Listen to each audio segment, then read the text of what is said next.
I'm Doron Weisbarth with Weisbarth Associates. Welcome to my July 2025 market update. June gave us a market surprise that turned some heads, and this time in a good way. After a sluggish and jittery spring complete with stock market swings, economic uncertainty, and the announcement of new tariffs, King County's housing market pulled a sharp move. Not only did the number of closed sales jump, but so did prices, especially at the high end. As usual, the full story lives in the details, so let's dig into the data. I was curious to see if there were any differences in market activity when looking at the data in three different segments of the market for single-family homes in King County. The first chart shows the absorption rate in June. That's the number of pending sales divided by new listings, which tells us how quickly the market is soaking up new inventory. Across all three major price points, under $750,000, $750,000 to $1 million, and over $1 million, the absorption rate rose by about 6%. Final rates were 65%, 66%, and 55% respectively. So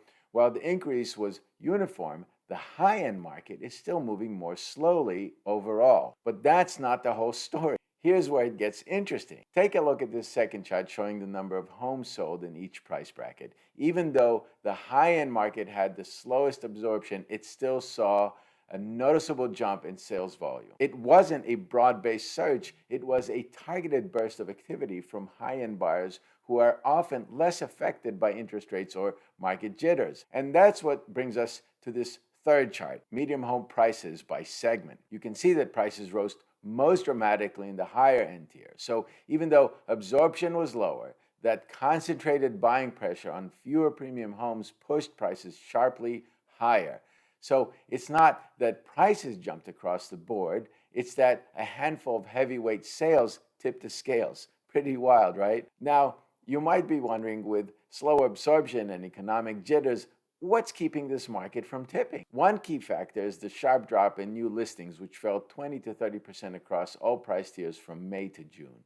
That helped keep inventory from ballooning out of control and, in turn, supported pricing. Another metric we track is what we call the demand ratio, pending sales relative to the total number of homes available for sale.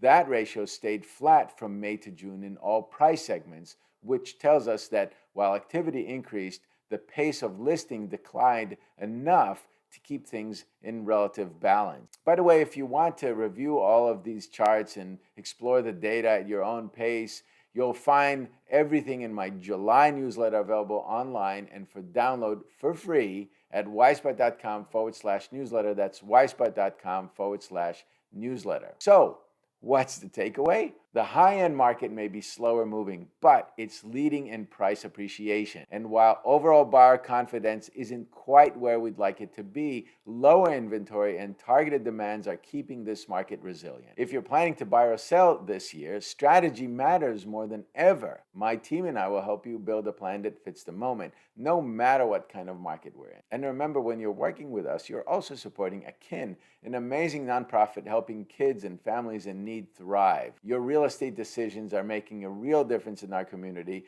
and we're so proud to be part of that. So if you're ready to make a move, or if you'd like to refer someone, reach out. You can email, text, or use the contact info in the newsletter, but the best way, just give me a call at 206-779-9808. That's 206-779-9808. I always love talking with new people and helping out. Thanks for watching.